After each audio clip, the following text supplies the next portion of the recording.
Good morning, dear hearts. All right, we're now on lesson 238. On my decision, all salvation rests. Rereading this today came up with another idea, seeing it in a way I had not seen it before. And I do love that. And I love to be able to share these new insights, even though maybe sometimes they're far-fetched. But let's look at it this way.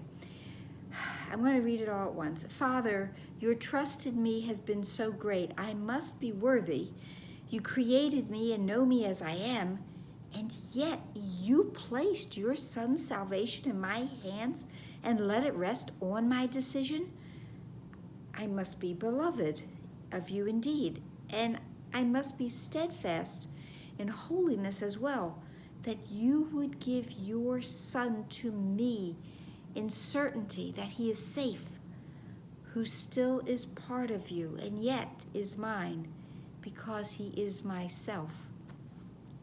So as I read over it this time, today, I saw this almost, and we do know that so much of the course is in iambic pentameter, the language of Shakespeare, and I saw today's prayer portion as a soliloquy of speaking directly to my Father, and that about your trust in me, and yet, because my Father is sure and assured of the fact that I can be trusted, but me, maybe not so much, because it says, and yet you placed your son's salvation in my hands. Am I really able to do this?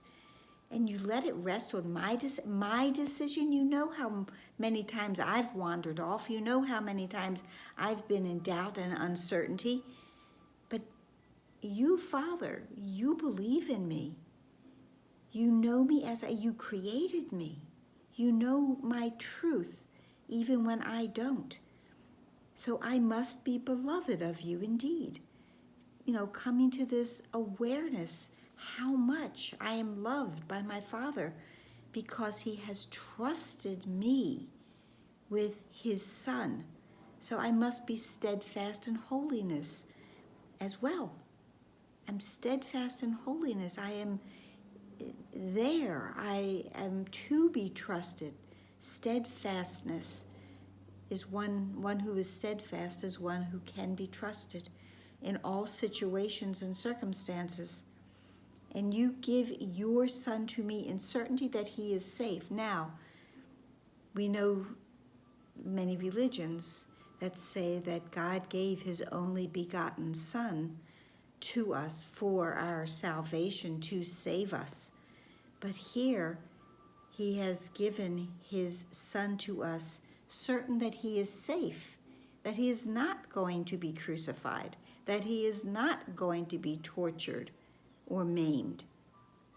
God has given us his son, knowing that we will be steadfast in the safety of our brother, and this son who is still a part of you and yet is mine, because this son that God has given us is both part of our Father and of us. We are all one. We are all from the same lineage. We are all the same heritage, because he is myself.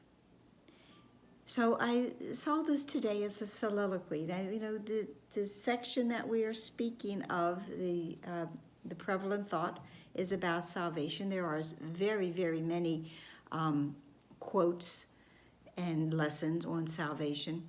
But I do want to go to one quote in lesson 152 that says, salvation is the recognition that truth is true and nothing else is true. So in this case, our Father is giving us his son because he knows that we will be gentle with him. We will come home with him. And he knows that our steadfastness is true, and that our desire for salvation for all of his sons, all of the sonship.